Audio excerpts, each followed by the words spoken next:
আসসালামু আলাইকুম রহমতুল্লাহি ওয়া বারাকাতুহু। সম্মানীয় বিরাদারানে ইসলাম, আমরা জানি আমাদের মাঝে মহররম মাস শুরু হয়েছে।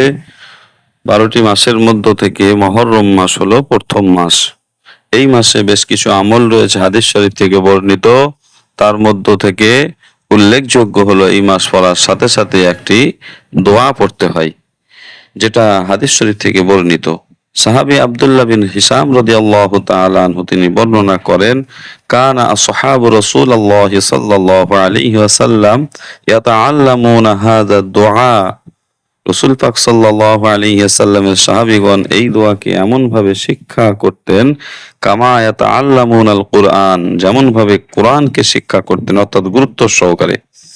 ইদা দাখালা শাহরান আও সানাতান, যখনই কোনো মাস অথবা কোনো বছর শুরু হতো। দোয়াটা কি?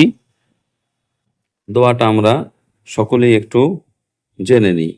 দোয়াটি হলো, আল্লাহুম্মা আদখিলহু আলাইনা বিল আমনি ওয়াল ঈমানি ওয়াস সালামাতি ওয়াল ইসলামি ওয়া রিদওয়ানিম মিনার রহমানি ওয়া জিওয়ারিম মিনাশ শাইতানি। এই দোয়াটি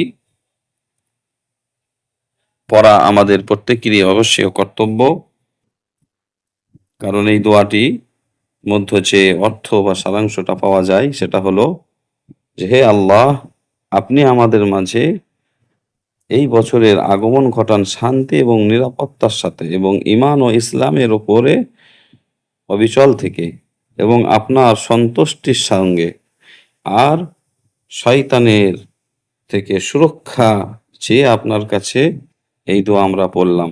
অর্থাৎ এই দোয়াটা আমাদের অবশ্যই পড়া কর্তব্য। আল্লাহ রাব্বুল আলামিন আমাদের দুনিয়া ও আখিরাতে সুন্নতের উপরে পায়রবি করে এই দুনিয়ায় জীবন গঠন করার তৌফিক দান করেন।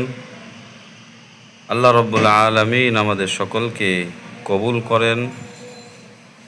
তাকাব্বালাল্লাহু মিন্না ওয়া মিনকুম। আসসালামু আলাইকুম ওয়া রাহমাতুল্লাহি ওয়া বারাকাতুহু।